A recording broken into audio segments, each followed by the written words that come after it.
Rohani sungguh percaya. Terima kasih Tuhan. Penolong yang selalu setia, memenuhi keperluanku. Tak pernah Dia mengecewakan. Yesusku tak pernah gagal. Segala perkara dapat ku tangguh di dalam Dia yang memberi kekuatan. Tuhan Yesus penolong dan sahabat, tetap percaya Tuhan setia.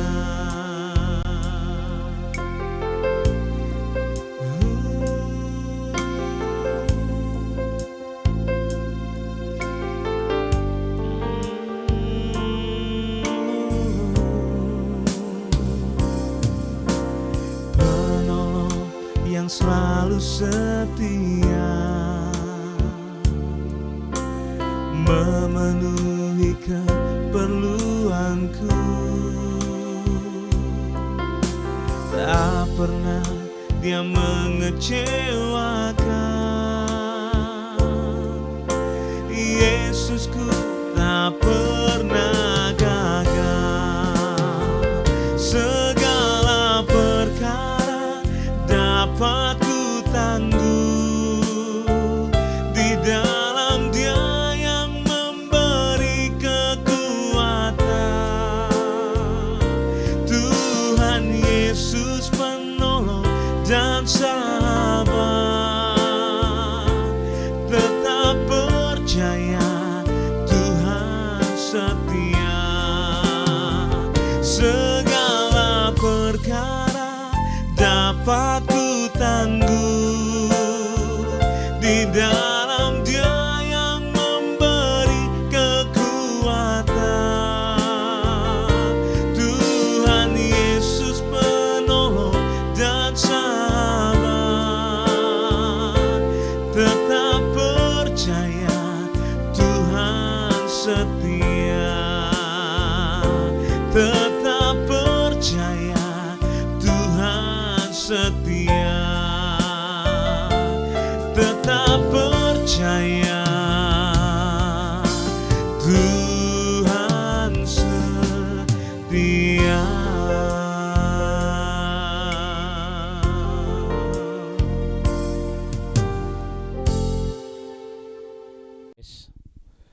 Shalom Bapak Ibu sedang kasih Tuhan, selamat pagi saya ucapkan, dan kita berjumpa kembali hari ini, hari Jumat saudara, dalam acara renungan pagi.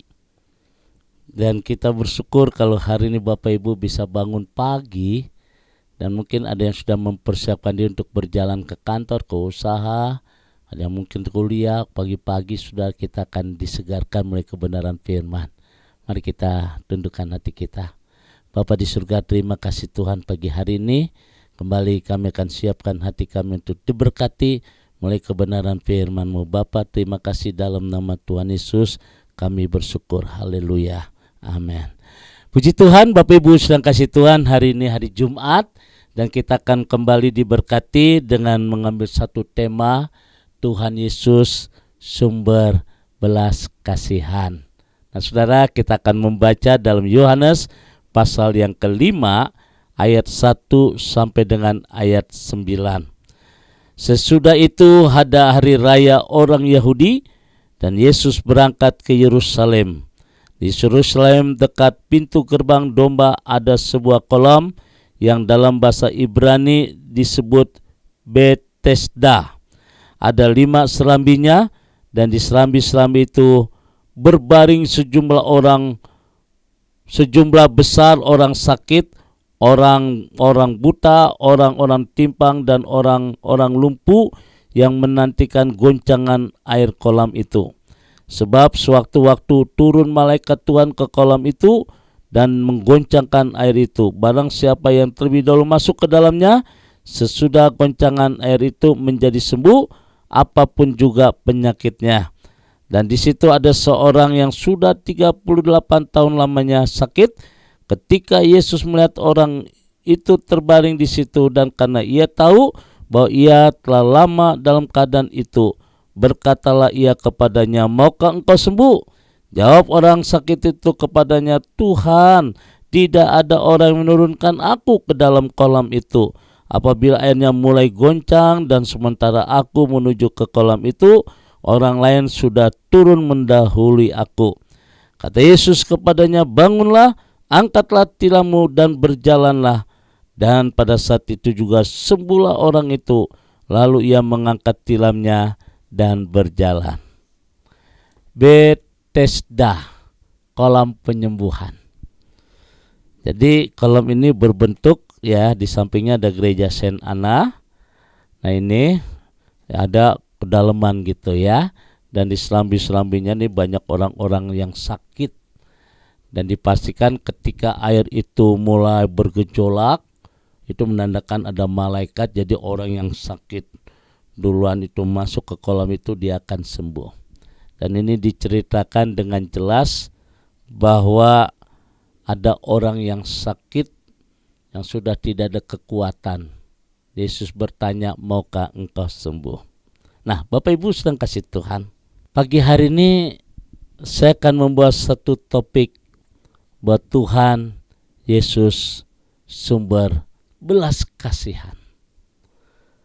Setiap kita, setiap orang yang berada dalam kesulitan menginginkan orang lain berbelas kasihan untuk menolongnya. Betul? Setiap kita, saudara. Setiap orang yang berada dalam kesulitan. Kesulitan ekonomi, kesulitan utang, ya misalnya utang piutang dan lain sebagainya. Pasti kita menginginkan orang lain berbelas kasihan untuk menolongnya. Sangat ironis jika kita mengharapkan belas kasihan pada orang yang sebenarnya bisa menolong, tetapi ternyata tidak memberikan pertolongan. Nah ini sangat menyakitkan, saudara. Terkadang itu lebih sakit kalau seandainya saudara kita punya, mampu, dan kita minta belas kasihan untuk dapat menolong kita. Kita nggak minta cuma minjem. Wah, apabila ditolak, sakit, saudara. Dia nggak peduli, dia nggak ada belas kasihan. Itu lebih sakit, saudara. Tidak berbelas kasihan. Nah ini memberi pertolongan, tidak memberi pertolongan, dan tidak berbelas kasihan. Kalau hal ini kita sedang hadapi, bagaimana sikap kita? Saudara yang kasih Tuhan, banyak orang akhirnya mulai marah, mulai dendam, mulai kecewa, mulai putus asa. Saudara, saya berharap pada pagi hari ini jangan menyimpan dendam seperti itu. Lalu apa sih yang dimaksud dengan belas kasihan? Belas artinya perasaan iba atau sedih karena melihat penderitaan orang lain. Belas kasihan. Saudara yang kasih Tuhan, kadangkala saya suka menemui banyak pengemis. Ya ketika Anda turun dari puncak, waduh, atau kita mau naik ke puncak Cipanas, itu di daerah Ciawi atau di daerah Cibogo, ya, itu banyak sekali kalau jalan macet itu. Waduh, kesian juga Bapak Ibu. Mereka minta karena memang gak ada kemampuan untuk mereka bekerja. Kakinya hanya sebatas lutut. ada juga yang buta, ada juga yang nggak ada tangan kanan kiri. Saudara, ada juga seorang emak-emak, dia nuntun anaknya karena anaknya lumpuh. Ketika kita melihat mereka-mereka ini, ini adakah perasaan iba terhadap mereka? Atau ketika kita punya saudara, saya punya keponakan, sekarang dia almarhum. Saya nggak tega. Dari kecil sampai umur 11 tahun, sampai umur 15 tahun. Dia ada kelainan Bapak Ibu, jantung dan matanya makin lama makin gede. Tapi pertumbuhan tubuh dia seperti orok kecil. Saya nggak tega tuh. Saya nggak tega. Saya menolong agak susah, menolong juga nggak tega. Ini timbul belas kasihan, iba. Atau misalnya saya punya kakak, sekarang udah almarhum, dia jatuh. Karena dia jatuh, saraf kejepit dan tulang belakangnya turun. Saudara, itu sakit benar. Sakit. Dan kita berusaha untuk dia diobati. Berusaha.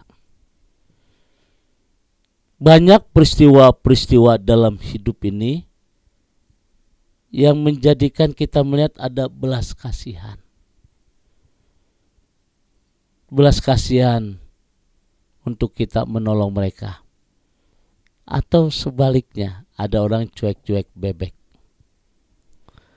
Bapak Ibu yang kasih Tuhan, belas kasihan, belas artinya perasaan iba atau sedih karena melihat penderitaan orang lain.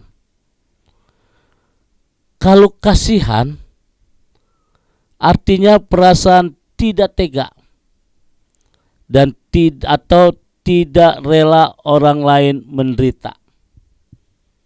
Itu yang disebut kasihan.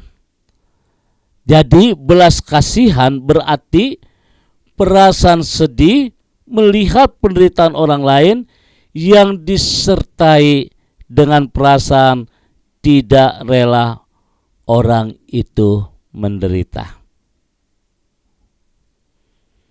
Pagi hari ini saya akan membawa saudara, kalau seandainya kita sedang menghadapi hal yang sama yang saya ceritakan, saudara, ternyata mereka tidak memberikan pertolongan. Mereka tidak berbelas kasihan. Mereka tidak peduli. Bagaimana sikap kita?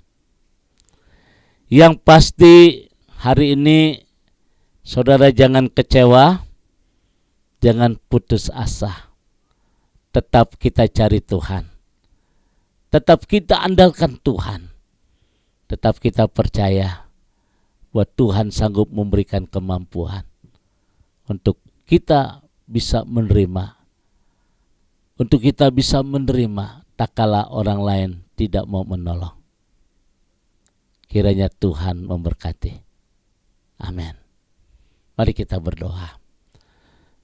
Kesanggupan yang Tuhan berikan dalam hidup kami membuat kami tidak merasa minder, membuat kami tidak putus asa, membuat kami tidak kecewa, karena kami percaya bahwa Allah yang kami sembah adalah Allah sumber belas kasihan kepada kami.